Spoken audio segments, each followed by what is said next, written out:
Hello, digital world. Now I know what you're thinking. Spliced in later. What are you doing?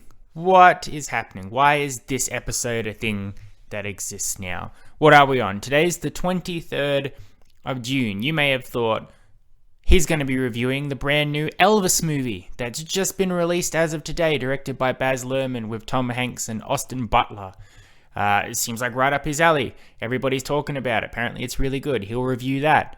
No, he's not. Okay, fair enough. Well, Obi-Wan Kenobi wrapped this week. They had their final episode. Perhaps he'll give us one of his summaries of the Star Wars show as he's been wanting to do. No, he's not doing that either. He's going to talk about this movie? What the hell? Yep, that's fair. That's a fair reaction. And I'll let you guys know why I'm going in this direction. First off, Obi-Wan Kenobi, as with The Mandalorian and the Book of Boba Fett, and with any other Marvel Disney Plus show that comes out, I do like to give it a week, or at least a little bit after that last episode airs, just to reflect on the whole season, the whole show, from start to finish, and review it as a final product. And I don't think... I often have knee-jerk reactions to shows, and then once I think about them over a couple of days, I'm able to formulate proper thoughts and opinions based on that. And there were parts of the finale of Obi-Wan Kenobi that I really liked and parts which I thought were just stupid. So I'll let that sit for a bit because the stupid stuff may not be so stupid. And the things I liked may just be not great. I don't know. We'll just have to wait and see. As for Elvis, I probably will see that movie at some point. I just don't have any sort of personal connection to Elvis Presley or Elvis music like I do with Freddie Mercury or Elton John or Johnny Cash. If they're case in point, Bohemian Rhapsody, Rocket Man, Walk the Line, movies like that, I would be anxious to see as soon as they're released. I'm sure it'll be good. It's directed by Baz Luhrmann. As you know, Moulin Rouge is my favorite musical, so it's probably going to be right up my alley when I watch it. But I don't feel the need to burst right through the door and watch it straight away and review it. I'm happy to go and see it at my own pace, hear word of mouth from people, perhaps wait and watch it when it's out on DVD. I'm not sure. Why would I rush out and watch this movie? Well, it's part of the reason is that I hate myself. And the other half is that I often will go and see continuing franchises of things that I have watched and liked in the past.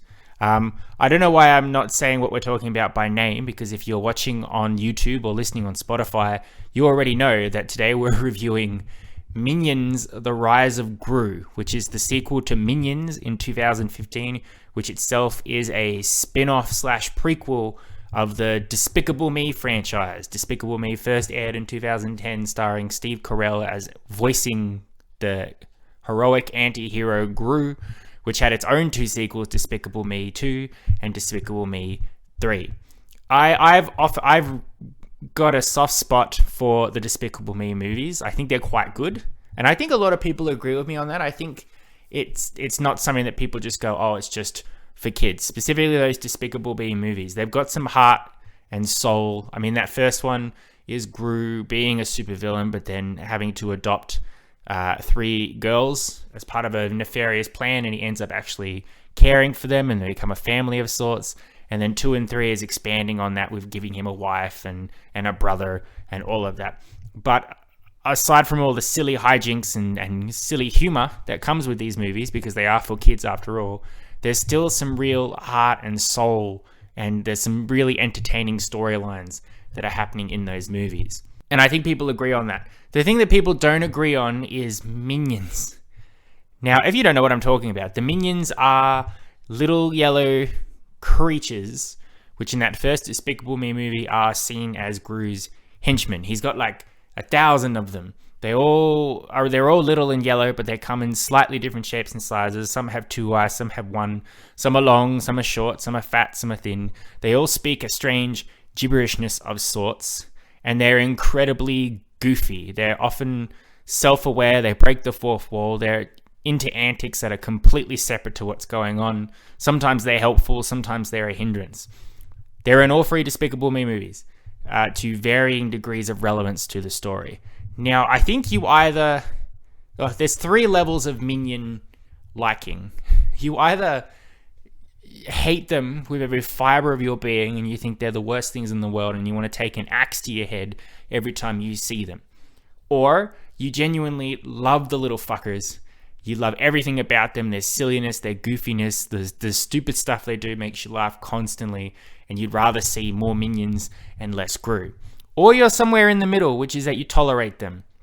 You don't hate them as much as other people do, but there's only a certain amount of Minions you can take before your brain does start to short circuit. But you can see some stuff, some traits, some humor that you can laugh along with. You can understand that they're for kids. And if you turn your brain off enough, you can sort of appreciate them.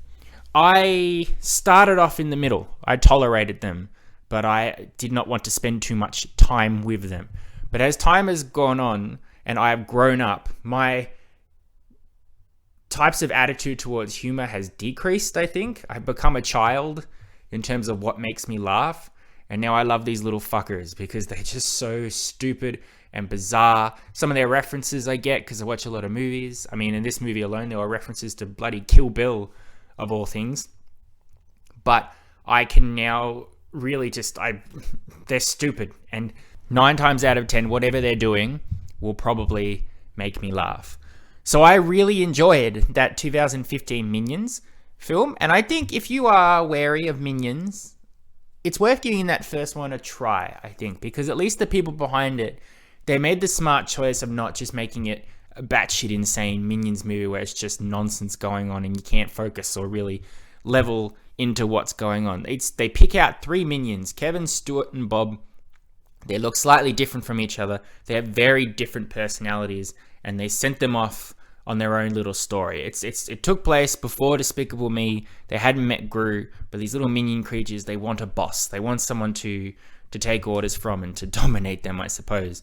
Kevin is the leader, Bob's the little cute one, and Stuart's the rebel. They go off on an adventure to find a villain. They end up in the clutches of Sandra Bullock's villain, who's terrible, and they realize she might be too evil or something, or she's manipulating them. And then I can't really remember how that movie ended, but there was a confrontation of sorts involving the Queen and the Crown Jewels. And then by the end of it, little baby Gru had shown up and they'd latched onto him. That movie came out in 2015.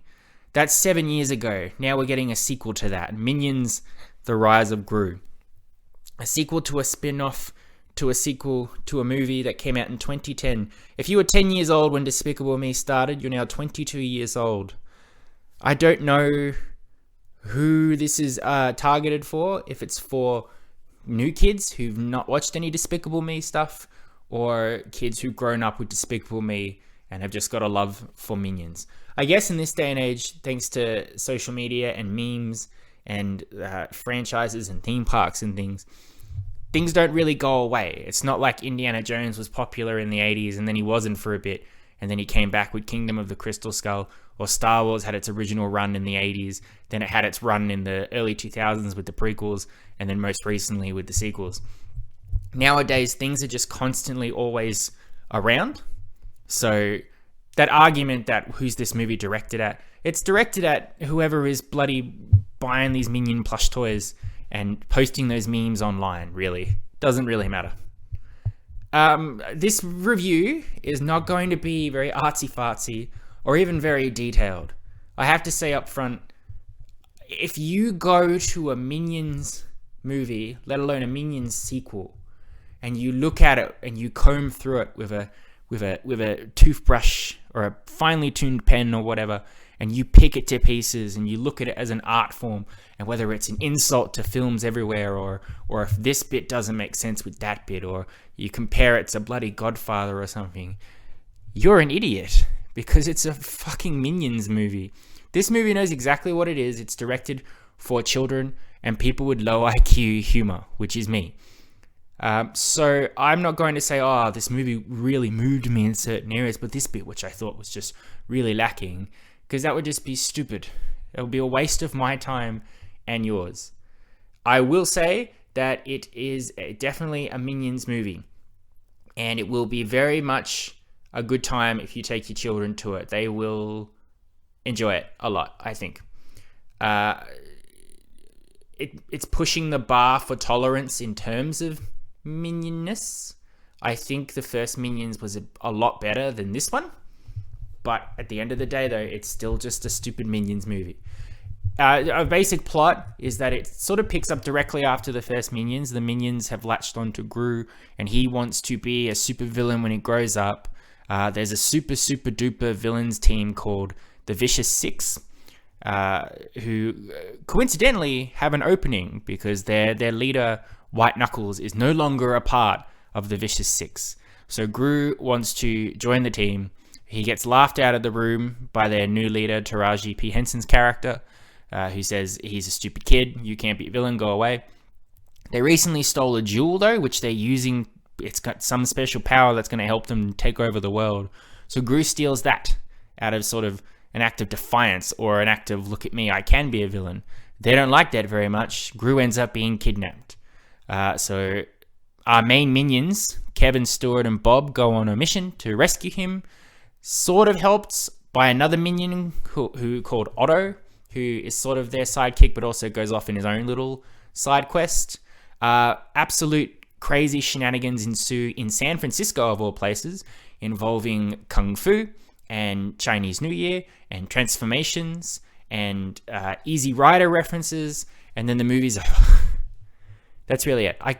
That's to try and go more into this plot will break my brain.